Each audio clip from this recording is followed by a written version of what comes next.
हमारे देश के प्रधानमंत्री श्री नरेंद्र मोदी जी इन दिनों जो कि यात्रा पे ऑस्ट्रेलिया की कर रहे हैं।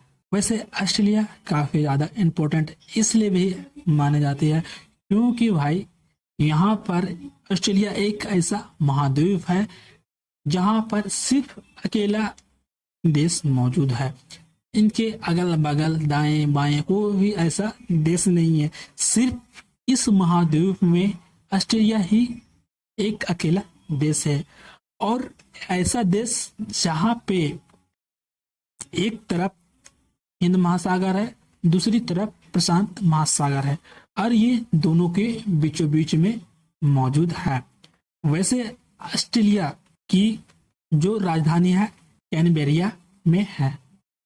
ऑस्ट्रेलिया काफी ज्यादा इम्पोर्टेंट इसलिए माना जाता है, ये बड़े बड़े महासागर के बीच में तो मौजूद है ही, लेकिन यहाँ पर काफी ज्यादा इसके मजबूत अर्थव्यवस्था है।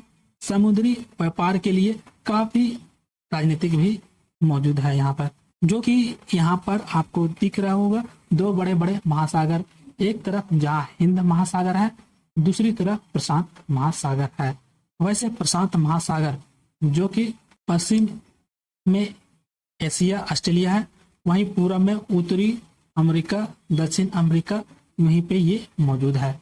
और यहाँ हिंद महासागर जो कि उत्तर में एशिया है, पश्चिम में अफ्रीका है, पूर्व में ऑस्ट्रेलिया है और दक्षिण में महासागर मौजूद है। वैसे हिंद महासागर काफी ज्यादा इम्पोर्टेंट इसलिए माना जाता है, यहाँ से काफी कुछ गुजरती है, चाहे वह फिर तेल हो गया या फिर गैस हो गया या फिर कंटेनर बड़े बड़े जहाज हो गया, कच्चे माल खादान, ये सारी चीजें यहाँ से गुजरती है। लेकिन जो ये हिंद महासागर है ये सिर्फ इंडिया के लिए इम्पोर्टेंट नहीं है और ना ही ऑस्ट्रेलिया के लिए इम्पोर्टेंट है। कई और भी ऐसे ऐसे देश है जो कि काफी ज्यादा इम्पोर्टेंट हो जाती है ये हिंद महासागर। पहला तो इम्पोर्टेंट माना जाएगा इंडिया के लिए, ऑस्ट्रेलिया के लिए, इंडोनेशिया के लिए, साउथ अफ्रीका के लिए, खाड़ी देशों के लिए। वैसे भारत और ऑस्ट्रेलिया का संबंध काफी ज्यादा क्षेत्रों में इम्पोर्टेंट मान जाती है, चाहे वह फिर राजनीतिक क्षेत्र हो गया, आर्थिक में हो गया, रक्षा समझौते में हो गया या फिर समुद्री सुरक्षा हो गया, शिक्षा में देखो, टेक्नोलॉजी में देखो, ऊर्जा में देखो या फिर पीपल लोक संबंध में देखो, हर जगह इनका यहाँ पर संबंध देखने को मिलता है।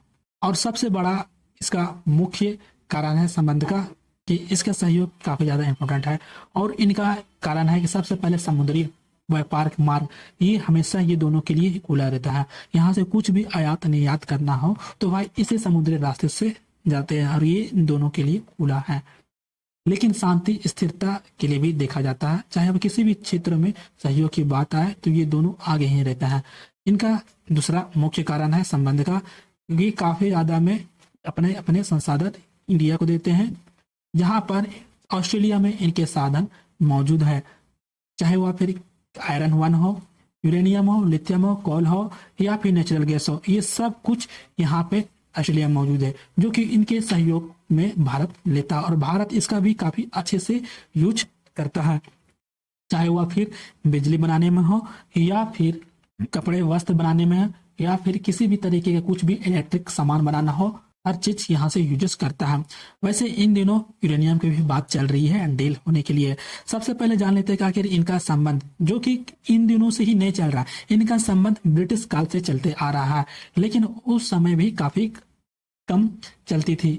जैसे सिर्फ चाहे वह फिर संबंध व्यापारिकों में हो गया, शिक्षा में हो गया, क्षेत्र के जगह तक ही चलते रहते थे, लेकिन फिर धीरे धीरे ये काफी ज्यादा और भी मजबूत हो गया। हाल के वर्षों में अभी संबंध काफी ज्यादा तेजी से बढ़ गया है और इसका सबसे बड़ा कारण है इंडो पैसिफिक को लेकर के, रक्षा सहयोग के लेकर और वैश्विक चुनौतियों को लेकर के यहाँ से संबंध इनके देखे जा रहा है, जो कि हिंद महासागर काफी ज्यादा इम्पोर्टेंट है, चाहे वह फिर किसी भी तरीके का समुद्री व्यापारिक सुरक्षित हो या फिर किसी भी तरीके का कुछ भी यहाँ से गुजरता है, हर चीज यहीं पर इसी रास्ते से ही गुजरता है। अंतर्राष्ट्रीय कानून का ये लोग काफी अच्छे तरीके से पालन भी करते हैं, जहाँ पर काफी मातृचित से शांति भी वहाँ पर मौजूद रहती है।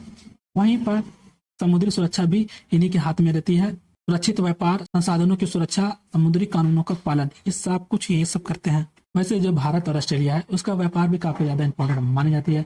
दोनों की जो अर्थव्यवस्थाएं हैं उसकी आवश्यकताओं के अलग अलग व्यापार लगातार धीरे धीरे बढ़ ही रहे हैं। भारत वहीं पर ऑस्ट्रेलिया से मुख्य रूप से काफी कुछ आयात करता है, चाहे वह फिर कोयला हो या फिर गोल्ड हो गया, सोना हो गया, लिथियम हो गया, ऊन हो गया, या फिर किसी तरीके का कोई भी क्रिटिकल मिनरल्स हो, हर कुछ ऑस्ट्रेलिया से खरीदता है। वहीं भारत भी ऑस्ट्रेलिया को काफी कुछ देता है व्यापार में, चाहे वह फिर इंजीनियरिंग के तरफ से सामान हो या फिर दवाइयाँ हो, टेक्सटाइल्स हो, पेट्रोलियम का किसी भी तरीके का सामान हो, ये सारा कुछ भारत अपने तरफ से ये ऑस्ट्रेलिया को बेचता है। यहीं इन दोनों में अगर सेवा क्षेत्र को तरफ से देखा जाए तो काफी ज्यादा यहाँ पर ये इम्पोर्टेंट भी मानी जाती है। सेवा क्षेत्र में चाहे वह फिर किसी भी तरीके का कुछ भी आईटी सर्विसेज हो या फिर किसी भी तरीके का कुछ भी एजुकेशनल सर्विस हो, काउंसलिंग हो, किसी तरीके के काउंसलिंग हो, ये आर्थिक संबंधों के लिए ये सब चीजें भी सर्विसेज देते हैं, जो कि काफी ज्यादा इंपॉर्टेंट मानी जाती है। वैसे ईसीटीए एक तरह का ये संगठन है, दोनों के बीच में चलता है और इसी संगठन के बीच में यहाँ पर ये सारा कुछ होता है, जो कि ईसीटीए का फुल फॉर्म हो जाता है economics corporation and trade agreement. ये ईसीटीए का ये फुल फॉर्म है और ये भारत ऑस्ट्रेलिया के बीच में व्यापार समझौता माना जाता है।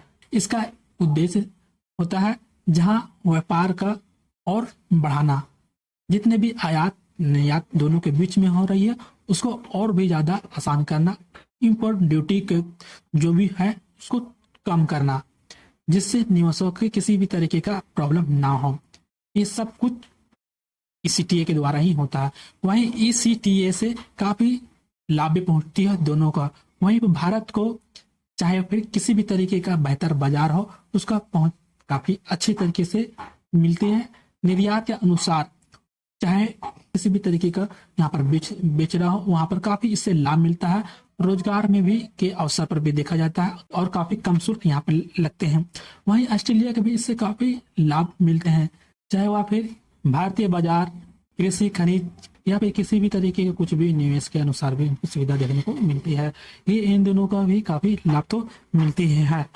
लेकिन वहीं पर एक और भी आता है संगठन जो कि सीईसीए की तरफ से भी, जो कि सीईसीए इसका फुल फॉर्म हो जाता है कॉम्प्रहेंसिव इकोनॉमिक कॉर्पोरेशन एग्रीमेंट। ये ईसीटी के व्यापक का समझौता करवाता है, जहां सीईसीए में शामिल क्षेत्र है, चाहे वह फिर किसी भी तरीके का सर्विस देना हो, किसी भी तरीके का कुछ भी इन्वेस्टमेंट करना हो, डिजिटली इकोनॉमिक्स बनाना हो, इंटेलिजिकल प्रॉपर्टी करवाना हो या फिर प्रोफेशनल मोबिलिटी आदि हर चीज करवाना हो, तो ये सीएससी के द्वारा ही यहाँ पर ये शामिल क्षेत्र है। यहाँ पर सबसे बड़ी बात आ जाती है कि भाई दोनों के बीच में अब यूरेनियम की भी बात चल रही है। वैसे यूरेनियम जहाँ पर इसका प्राकृतिक धातु, रेडियोधर्मी तत्व जो कि इसका प्राकृतिक यू होती है, और वहीं पर परमाणु क्रमांक इसका 92 होती है। और वैसे यूरेनियम जो कि जमीन के अंदर चट्टानों में मिलती है, और ये यूरेनियम ऑस्ट्रेलिया में कजाकिस्तान में भी मौजूद है, जहां यूरेनियम का उपयोग बिजली बनाने में या फिर डिफेंस अपने यूज करते हैं, परमाणु हथियार बनाने में, जो कि इन दिनों में अभी आपने देखा था कि जहां ईरान और अमेरिका जो दोनों के बीच में वार चल रही थी इसी परमाणु हथियार बनाने को लेकर के, जो कि यूरेनियम के लिए कोई प्रॉब्लम कर रहे थे। यूरेनियम काफी ज्यादा इंपॉर्टेंट मानी जाती है, चाहे वह फिर किसी भी तरीके का कुछ भी बनाना हो, बिजली उत्पादन हो गया, परमाणु हथियार हो गया, या डिफेंस के लिए हो जाता है यूजेस के लिए, इसलिए ये काफी ज्यादा इंपॉर्टेंट हो जाती है। वैसे यूरेनियम है सिर्फ ऑस्ट्रेलिया में 28% मिलती है, सिर्फ 28% ऑस्ट्रेलिया में ही मौजूद है, जहां भारत और ऑस्ट्रेलिया अब ये समझौता कर रहे हैं। वैसे इनका समझौता 2010 में भी होने वाला था, लेकिन उस टाइम एनपीटी थी जो कि वह हस्ताक्षर नहीं किए हुए थे।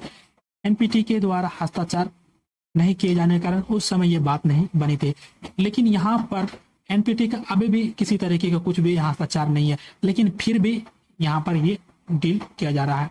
वैसे भारत काफी ज्यादा मात्रा में अब इन्वेस्ट भी करने जा रही है, चाहे वह फिर एनर्जी के क्षेत्र में या फिर इंफ्रास्ट्रक्चर में, एजुकेशन में, या फिर किसी भी तरीके का माइनिंग के लिए किया जा रहा हो। भारत और ऑस्ट्रेलिया के जो सहयोग चल रही है वो रक्षा में भी काफी ज्यादा चल रही है। चाहे वो आप किसी भी तरीके को देख लो, समुद्री मार्ग में भी चल रही है। अच्छा, यहाँ पर पीपल टू पीपल रिलेशन से भी काफी ज्यादा यहाँ पर ये इम्पोर्टेंट मानी जाती है।